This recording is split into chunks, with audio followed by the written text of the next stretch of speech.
चलिए आज चलते हैं मध्य प्रदेश के एक पुराने शहर मांडू। यहाँ की एक ऐसी कहानी सुनाते हैं जो कहते हैं आज भी इतिहास के खंडरों में सांस लेती है और हाँ, लोगों की रातों की नींद भी उड़ा देती है। तो मांडू एक ऐसा शहर जो भरा पड़ा है किलों से, महलों से और अपने शानदार इतिहास से। मतलब यहाँ का तो हर पत्थर, हर दीवार मानो गुजरे हुए वक्त की कोई कहानी सुना रही हो।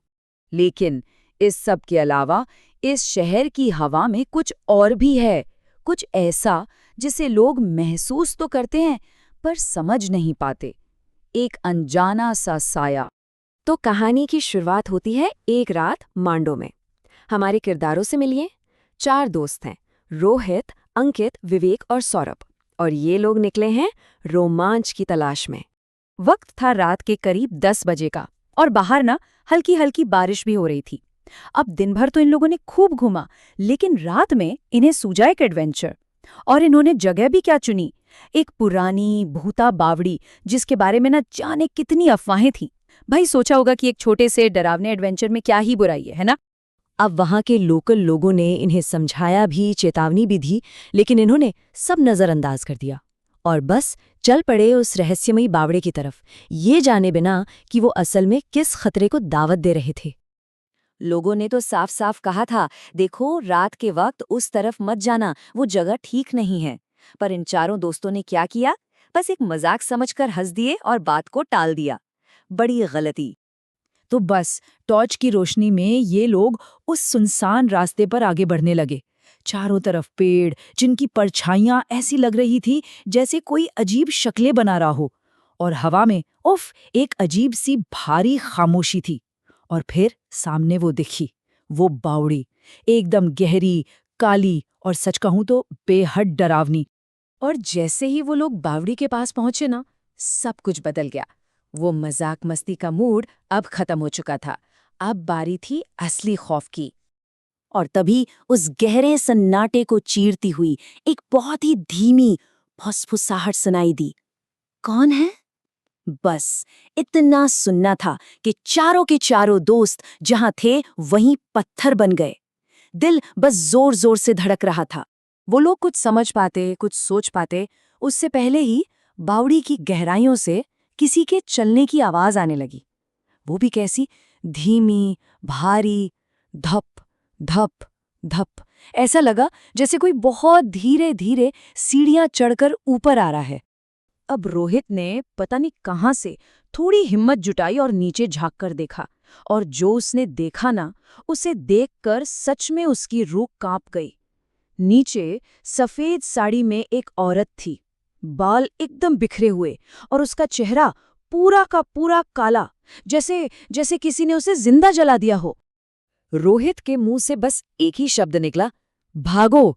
चारों ने एक पल भी नहीं सोचा, बस पलटे और वापस भागने लगे। लेकिन एक मिनट, जिस रास्ते से वो आए थे वो रास्ता तो वहां था ही नहीं, गायब हो चुका था। उसी भगदड़ में अचानक अंकित का पैर फिसला और वो गिर पड़ा। वो चिल्लाया, मदद के लिए पुकारा, मुझे छोड़ के मत जाओ। लेकिन डर ने सबको ऐसा जकड़ रखा था कि किसी की भी उसे उठाने की हिम्मत ही नहीं हुई। और फिर उस साए ने अंकित को पकड़ लिया।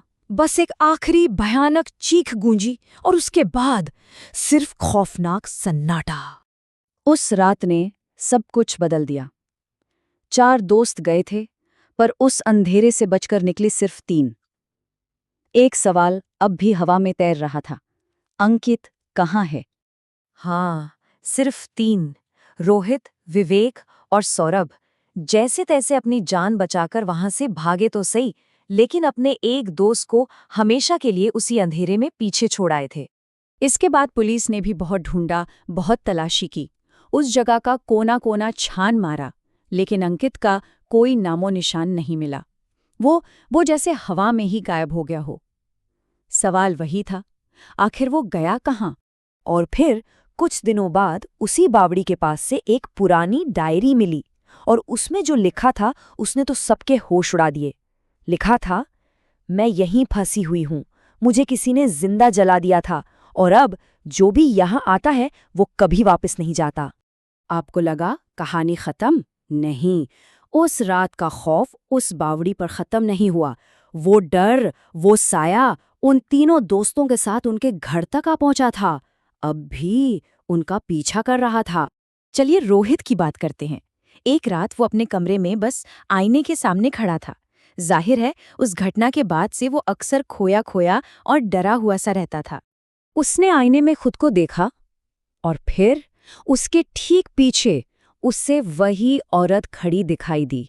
वही सफेद साड़ी, वही बिखरे बाल और वही जला हुआ काला चेहरा। वो साया धीरे से मुस्कुराया और एक डरावनी आवाज रोहित के कानों में गूंजी, अब तुम्हारी बारी है। तो क्या ये इस कहानी का अंत था या फिर किसी नए और भी भयानक सिलसिले की शुरुआत?